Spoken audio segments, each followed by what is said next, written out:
Cœur à cœur, un rendez-vous avec ton présent pour transformer ton futur. Cœur à cœur, parce que Dieu agit encore. Cœur à cœur, parce que Dieu agit encore. Cœur à cœur, témoignage puissant. Cœur à cœur, consolation, transformation. Cœur à cœur, délivrance et joie. Cœur à cœur, cœur à cœur. Bonjour à tous et à toutes, bienvenue à Cœur à Cœur. Je suis l'évangéliste Dada Bakombo et je viens ce soir vous parler de la personne âgée. Ce soir, nous allons parler de nos personnes vieillissantes, de nos personnes âgées. Pourquoi? Parce que les personnes âgées constituent une population importante dans nos communautés, dans nos cultures, et ce, peu importe où elles sont et peu importe où on se trouve. Juste avant de commencer, je vais lire une portion des Écritures de la Bible qui nous parle des personnes âgées, l'importance des personnes âgées. Et nous allons lire d'abord dans Proverbe 16 au verset 31. La Bible nous dit ceci: « Les cheveux blancs sont une couronne d'honneur, c'est dans le chemin de la justice qu'on la trouve. » Et dans Lévitique 19 au verset 32, la Bible nous dit: « Tu te lèveras devant les cheveux blancs et tu honoreras la personne du vieillard, tu craindras ton Dieu, je suis l'Éternel. » Job 12 nous dit encore ceci: « Dans les vieillards se trouve la sagesse, et dans une vie, l'intelligence. » Dans le vieillard se trouve la sagesse, et dans une longue vie se trouve l'intelligence. Après le verset que nous venons de lire, nous voyons ici que même dans la parole de Dieu, Dieu accorde une importance aux personnes âgées, et Dieu nous interpelle à honorer les personnes âgées, à les respecter, parce qu'ils sont une source de sagesse et d'intelligence. Comme je disais tout à l'heure, c'est que nos aînés sont importants pour nous. Ils sont importants parce que c'est une source de sagesse, comme nous venons de le lire d'ailleurs dans la Bible. Ils sont une référence au niveau même traditionnel, parce qu'on voit même que nos aînés peuvent nous raconter des histoires passées, des histoires que nous n'avons pas connues, que nous n'avons pas vécues, les histoires de nos familles, les histoires ancestrales, comment ont vécu nos ancêtres. Nos aînés sont en fait des transmetteurs d'informations au niveau culturel, au niveau de leur savoir, au niveau de tout ce qu'ils ont pu acquérir aussi comme information, comme expérience dans toute leur vie. Alors, on parle de l'aîné quand on parle d'une personne qui atteint 65 ans et plus. Donc, à partir de 65 ans, dans les pays occidentaux, à partir de 65 ans, les gens prennent généralement leur retraite, mais de façon générale, pour les scientifiques, on parle de personnes âgées quand on parle de personnes qui atteignent l'âge de 65 ans. Et les personnes âgées ont été catégorisées en 3 groupes. Il y a les jeunes vieux. Les jeunes vieux sont ceux qui appartiennent à la catégorie de 65 ans à 74 ans. Donc 65 ans à 74 ans, ce sont des jeunes vieux. Et nous avons les vieux vieux, les personnes qui appartiennent à la catégorie de 75 ans à 84 ans. Donc, si vous êtes entre 75 et 84 ans, vous êtes considéré dans la catégorie des vieux vieux. Et nous avons enfin la catégorie des très vieux, donc les personnes qui ont 85 ans et plus. Ça peut aller jusqu'à 100 ans ou même plus, si Dieu le veut. Mais toutes ces catégories mises ensemble, nous voyons que les personnes âgées ont des défis. ont des défis dans la société. Avant même de parler des défis, nous voulons ici mentionner qu'il existe deux types de vieillissement. Il y a les personnes âgées qui vont vieillir en bonne santé, qui vont être très bien, aucune maladie, aucun problème au niveau cognitif, au niveau de leur mémoire, jusqu'à leur mort, jusqu'à leur grande vieillesse et à leur mort. Tandis qu'il y en a qui vont être dans la catégorie du vieillissement pathologique ou avec des maladies, soit des maladies chroniques ou des maladies aiguës. Donc, quand on parle de maladies aiguës, ce sont des choses qui arrivent presque brusquement, mais ça peut être aussi une exacerbation ou une aggravation d'une maladie dite chronique chez la personne âgée. Alors, et là, on va parler du vieillissement pathologique. Donc, nous avons d'un côté le vieillissement normal, mais de l'autre côté, le vieillissement pathologique. Alors, tout à l'heure, je parlais du défi des aînés. Les aînés, en général, ont plusieurs défis. L'un des défis qu'ils ont, c'est la perte de revenus. En fait, les aînés, qu'ils soient dans les pays occidentaux ou qu'ils soient en Afrique ou ailleurs, on voit quand même qu'en Afrique, c'est peut-être un peu plus prononcé, mais même dans les pays occidentaux, les aînés vivent ce qu'on appelle la perte de revenus pour la simple raison qu'ils arrêtent de travailler et qu'ils n'ont plus nécessairement les mêmes revenus qu'ils avaient avant. Mais dans les pays en voie de développement, on va voir que là-bas, les personnes âgées, soit elles avaient travaillé un peu dans leur vie, mais ceux qui représentent une minorité, mais de façon plus générale, les personnes âgées seront des personnes qui n'ont pas de revenus. Donc on ne parlera même pas de faibles revenus, mais encore là, on va parler de vraiment de grande précarité au niveau socio-économique. Alors, nous avons aussi un autre défi chez les personnes âgées, chez nos aînés, ce qui est le déclin au niveau de leur santé. La santé au niveau des capacités, les capacités physiques ou les capacités cognitives. La personne peut devenir plus lente dans ses paroles, dans sa façon de parler. La personne peut devenir plus lente à répondre, plus lente dans son raisonnement, plus lente dans ses mouvements, hein, dans ses locomotions au niveau des membres inférieurs, les bras, les jambes.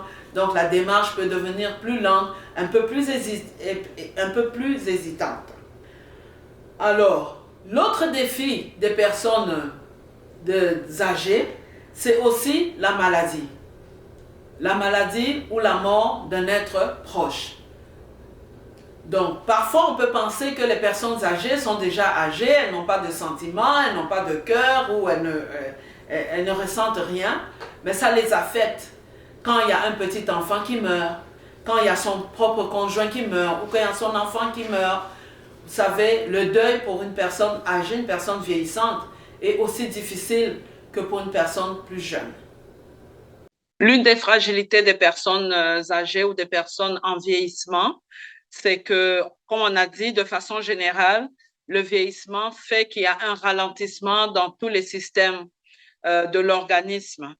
Alors, nous voulons aussi souligner le fait qu'il y a un ralentissement au niveau des systèmes urinaires et des systèmes au niveau de l'excrétion des matières fécales.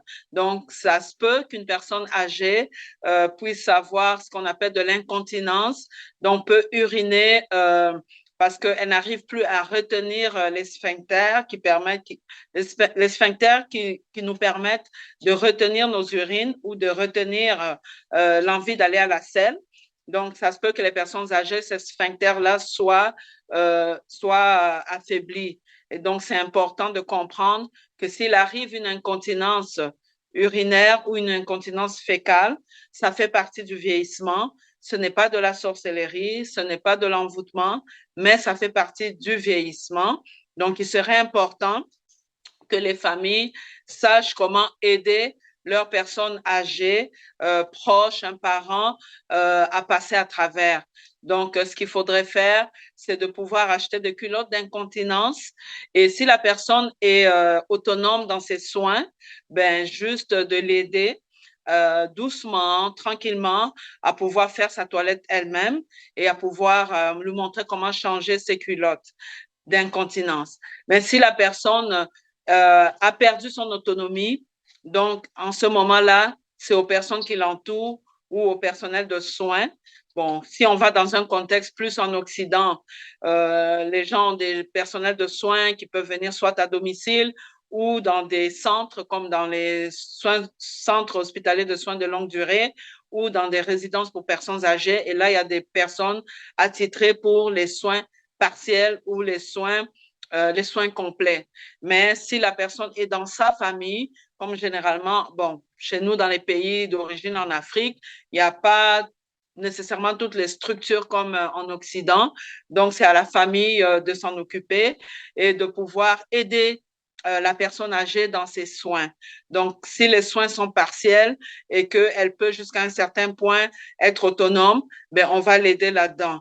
Mais si la personne a perdu son autonomie et qu'elle a des incontinences au niveau urinaire, au niveau fécal, ben, on va juste l'aider dans ce sens-là, selon son degré d'autonomie. L'autre défi que peuvent avoir les personnes âgées, ça c'est surtout dans les pays occidentaux, c'est que les personnes âgées peuvent brusquement prendre des décisions qui ne sont pas nécessairement éclairées. Elles peuvent décider par exemple de quitter leur toit, d'abandonner leur famille et de partir, de s'isoler dans leur coin. Alors ça fait partie aussi des problèmes au niveau cognitif. Ça veut dire que la personne, non seulement elle est dans le vieillissement, mais elle n'est plus nécessairement en mesure de raisonner de façon normale, de façon rationnelle. Donc, elle peut prendre des décisions qui peuvent être vraiment très dangereuses pour elle. Mais dans le vieillissement, il n'y a pas que les côtés négatifs. Il y a aussi des côtés positifs dans le vieillissement. On peut dire, ouais, les personnes âgées, qu'est-ce qu'elles font? Qu'est-ce qu'elles peuvent nous apporter dans la société? Mais oui, les personnes âgées peuvent beaucoup nous apporter dans la société. Je disais dans mon introduction, comme nous dit la Bible, que ce sont des personnes qui sont un réservoir de connaissances. Elles ont eu beaucoup d'expériences toute leur vie. Donc, elles peuvent nous transmettre cette expérience. Elles ont aussi des connaissances au niveau culturel, au niveau ancestral ou des histoires de famille. Elles ont aussi des connaissances de pratique au niveau professionnel qu'elles peuvent aussi nous transmettre. Elles sont un réservoir de sagesse et d'informations non négligeables dans la société et dans nos familles. Maintenant, à part ces aspects, nous avons aussi d'autres points positifs à considérer dans l'étape du vieillissement. Après la retraite, la personne aînée peut maintenant choisir ses activités. Parce que là, pendant toute sa vie, jusqu'à l'âge de 65 ans, elle travaillait, elle échangeait peut-être son temps pour de l'argent. Donc, comme beaucoup d'entre nous faisons actuellement, nous travaillons, nous échangeons notre temps pour de l'argent. On est payé au taux horaire. Mais à un certain moment, la personne arrête, elle prend sa retraite et elle a cette liberté maintenant de choisir l'activité qu'elle veut faire au meilleur de ses capacités, au meilleur de ses connaissances. Donc, la personne âgée peut s'impliquer dans la communauté, peut s'impliquer dans des organismes communautaires ou dans son église comme bénévole, je ne sais pas, dans les nettoyages, dans s'occuper des enfants. La personne âgée peut maintenant décider de ses activités personnelles. Alors, la personne âgée, l'avantage d'être une personne âgée, c'est qu'aussi, la personne âgée fait maintenant des activités, peut faire des activités qu'elle n'était pas en mesure de faire auparavant. Par exemple, si elle veut voyager un peu, si elle veut, la personne âgée veut faire un projet pour d'autres personnes âgées, ça arrive aussi. On a vu beaucoup de personnes âgées ou certaines personnes âgées qui ont décidé, par exemple, de faire des organismes pour d'autres personnes âgées, pour se retrouver ensemble, discuter des expériences, parler du vécu, et c'est une très bonne initiative. Et la grande crainte des personnes âgées en général, qu'elles soient en Occident ou dans les pays en voie de développement, c'est la perte d'autonomie. S'il y a une chose que redoute une personne âgée, c'est la perte d'autonomie et d'être obligée de dépendre de ses enfants pour sa santé, pour ses besoins fondamentaux. Alors, là, nous devons avoir une attention particulière aux personnes âgées, à nos vieillards, à nos jeunes vieux, nos vieux vieux et nos très vieux qui nous entourent, qui sont dans nos familles. Mais la vieillesse ne vient pas juste comme ça. Les personnes âgées peuvent vivre aussi certaines fragilités. Pourquoi les fragilités viennent? Le vieillissement en soi peut amener aussi des fragilités. Des fragilités au niveau de la santé, des fragilités au niveau physique, parce que la personne fait beaucoup moins d'activité physique. La personne peut avoir des maladies chroniques et plusieurs maladies regroupées ensemble, donc une polypathologie. La personne peut avoir aussi une perte de réserve physiologique. Donc, on voit que au moment du vieillissement, tous les systèmes ralentissent. La personne âgée voit ces systèmes ou sent son corps ralentir. Et c'est un processus normal. Mais on peut ralentir de façon normale, mais on peut aussi ralentir avec des problèmes pathologiques ou des maladies. Comme j'ai dit au début, ça c'est le vieillissement pathologique avec une maladie. Et toutes ces fragilités peuvent avoir pour conséquence soit une perte d'appétit, une faiblesse, un épuisement ou même une dépression. Donc, quand nous voyons une personne âgée autour de nous vivre ces choses ou manifester ces choses, nous ne devons pas commencer à la stresser davantage, à la juger ou à la maltraiter ou à la démoniser, à la traiter de sorcière ou de sorcier, parce que cela fait partie des étapes du vieillissement. Comme je l'ai dit et je le répète encore, il y a le vieillissement normal, mais il y a aussi le vieillissement pathologique. Mais le vieillissement en soi lui-même amène aussi des fragilités, même s'il n'y a pas de maladie en tant que telle. Et toutes ces fragilités peuvent aussi amener certaines manifestations qu'on peut observer. Par exemple, on peut voir que la personne âgée fait des chutes à répétition, elle peut tomber à plusieurs reprises parce qu'il y a une perte d'équilibre en fait au niveau des membres supérieurs, des bras et des jambes. Et on peut voir aussi des blessures. La personne âgée devient fragile au niveau de sa peau devient extrêmement fragile, donc elle peut facilement se blesser, elle peut facilement saigner et elle peut avoir aussi des maladies dites aiguës ou une aggravation de la maladie chronique.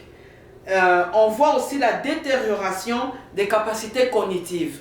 Et là, je vais un peu m'adresser à toutes les personnes qui entourent les personnes âgées, qui entourent nos aînés. La personne âgée peut avoir, en fait, l'une des détériorations au niveau cognitif, ça peut être la perte de mémoire. Ça peut arriver qu'une personne âgée qui est autour de nous oublie même votre nom, ça peut arriver. Ça peut arriver. Qu'il oublie le nom de ses enfants, ça peut arriver. Qu'il oublie qu'il vient de manger ou qu'il vient de boire, c'est des choses qui peuvent arriver. La seule chose, c'est que nous n'avons pas à les démoniser, nous n'avons pas à les traiter de sorciers, parce que ça fait partie du vieillissement. Et quand le vieillissement est pathologique, tous ces signes peuvent devenir plus apparents et plus graves et plus répétitifs. La personne âgée peut aussi présenter la confusion. Elle peut ne plus savoir où elle se trouve. Elle peut ne plus savoir son propre nom. Ça, c'est des choses qui arrivent et qui peuvent arriver dans le vieillissement. Donc, nous n'avons pas à démoniser, nous n'avons pas à juger ou nous n'avons pas à stigmatiser les personnes âgées parce que ça fait partie du processus du vieillissement. Il y a également une perte d'autonomie, il y a également une perte d'appétit, il y a également l'hospitalisation. Dans les meilleurs des mondes, on aimerait ça que les personnes âgées puissent avoir des soins adéquats selon leurs besoins de santé, selon leurs besoins cognitifs, puissent avoir des soins adéquats, des soins qui correspondent vraiment à l'étape de vie où elles se trouvent. Bon, bien évidemment, la personne âgée est vieillissante, elle avance en âge, soit dans un âge très avancé, la mort peut arriver, ou soit jeune vieux, vieux ou très vieux, une maladie, quelque chose peut arriver et la personne peut aussi décéder. Donc ça fait partie du processus du vieillissement. Maintenant, quand on est avec une personne âgée, il est très important que les familles puissent avoir la bonne information. Dans le meilleur des mondes, j'interpelle surtout les pays en Afrique. C'est important d'avoir des programmes pour les personnes âgées.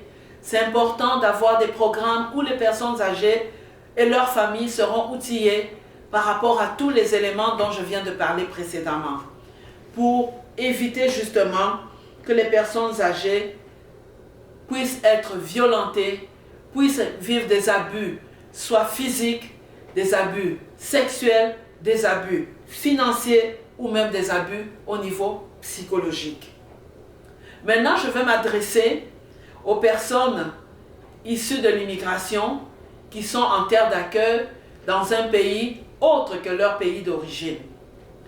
Souvent, on va voir que les personnes qui émigrent dans une terre d'accueil veulent que leurs parents viennent soit en vacances, soit viennent pour une raison ou pour une autre, soit pour les aider, pour garder les enfants. Il est important de savoir que quand nous faisons venir nos parents de nos pays d'origine pour nous rejoindre là où nous sommes, dans un pays d'accueil, comme le Canada, la France, l'Europe ou l'Amérique ou l'Occident, nous devons savoir que même si la personne vient pour des raisons d'aide, mais c'est une personne qui est dans un processus de vieillissement. Ça, nous devons en être conscients. Nous devons être conscients du fait que cette personne-là ne doit pas rester enfermée à la maison. Pourquoi? Parce qu'elle va s'ennuyer. Parce que ce qui arrive souvent, c'est que si les enfants vont à la garderie ou les enfants sont d'âge scolaire et les parents qui sont là, nous allons au travail, papa, maman travaillent, il n'y a personne, la personne âgée reste seule à la maison, elle vient déjà fraîchement d'un pays étranger, elle arrive par exemple au Canada, au Québec, et elle reste seule à la maison, ça peut causer l'ennuyement, ça peut amener une dépression à la limite. Donc c'est important de trouver des activités et il y en a beaucoup. Je sais par exemple qu'à Montréal, il y a un organisme qui s'appelle les mamies africaines. Ça, c'est une organisation qui s'occupe des personnes âgées d'origine africaine qui peuvent se rencontrer, parler. Ils ont des cafés rencontres, ils ont même des programmes, plusieurs activités que l'organisme fait pour les mamies africaines. Il y a même d'autres organismes, d'autres projets pour les personnes âgées. Donc, informez-vous auprès de votre CLSC ou de votre CIUS pour savoir s'il y a des activités pour que votre maman ou votre papa qui est venu vous rejoindre dans la terre d'accueil ne puisse pas s'ennuyer, qu'elle ne puisse pas, parce qu'à force de regarder la télévision, aujourd'hui elle va regarder la télé, demain c'est la télé, le lendemain c'est la télé, mais à un moment donné, elle a besoin d'être plus active, elle a besoin de bouger, elle a besoin de sortir. Et ça c'est important aussi pour la préserver en santé.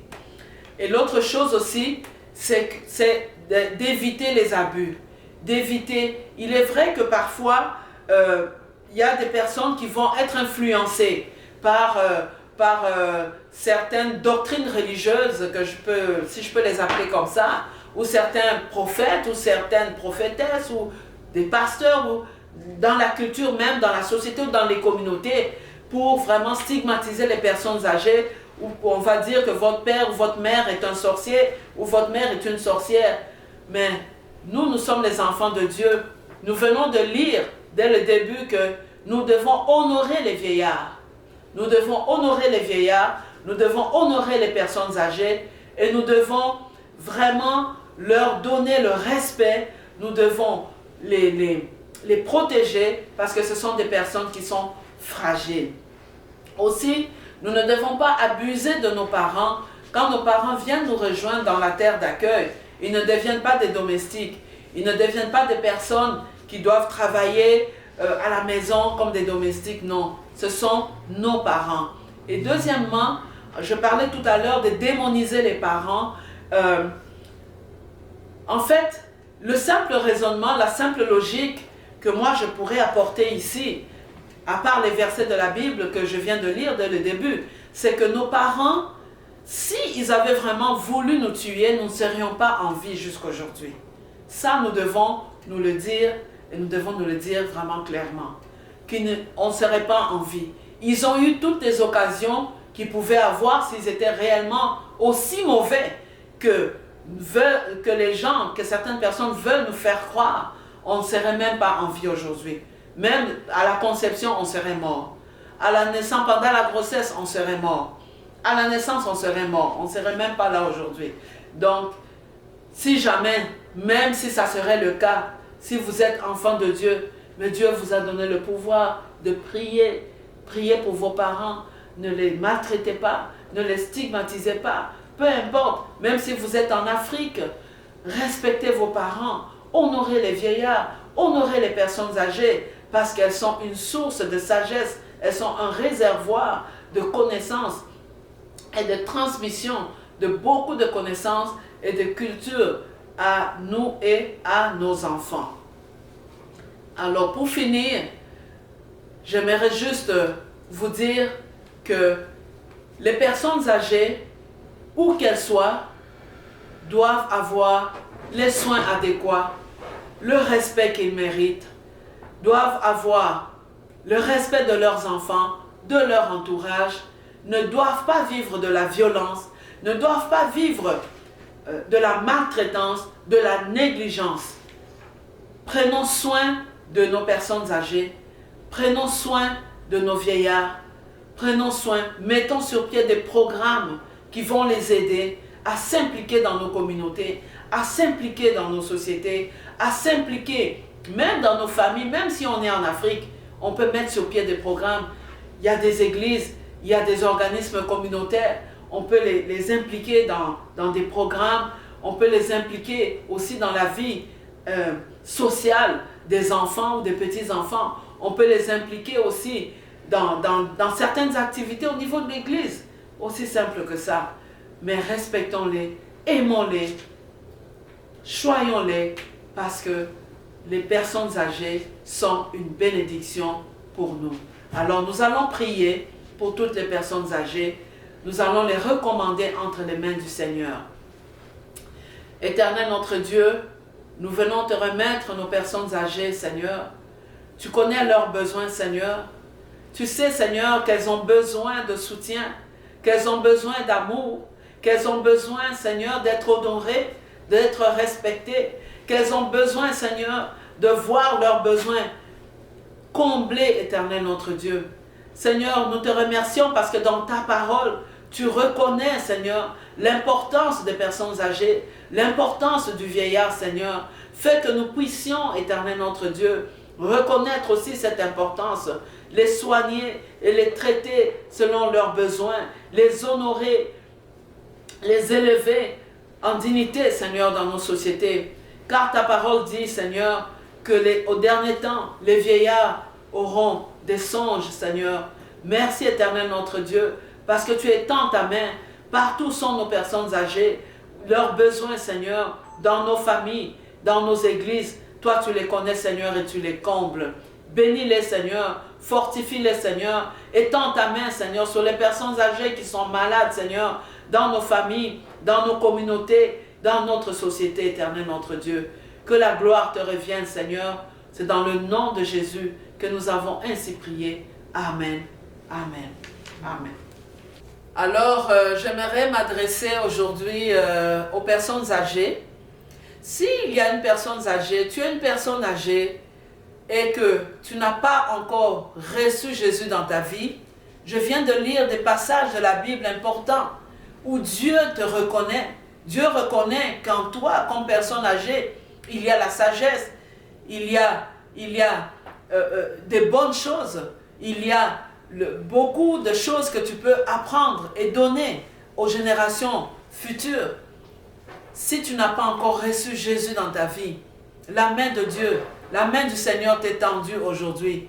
Viens et donne ta vie au Seigneur. Donne ta vie au Seigneur parce que c'est lui qui va te donner la paix. C'est lui qui va t'assurer une jeune vieillesse, une vieille vieillesse et une très grande vieillesse dans sa paix, dans sa joie et dans son amour. Les bras du Seigneur te sont ouverts. Donne ta vie au Seigneur et tu auras la paix, la paix, la paix en abondance. Que le Seigneur vous bénisse. Au nom de Jésus. Amen.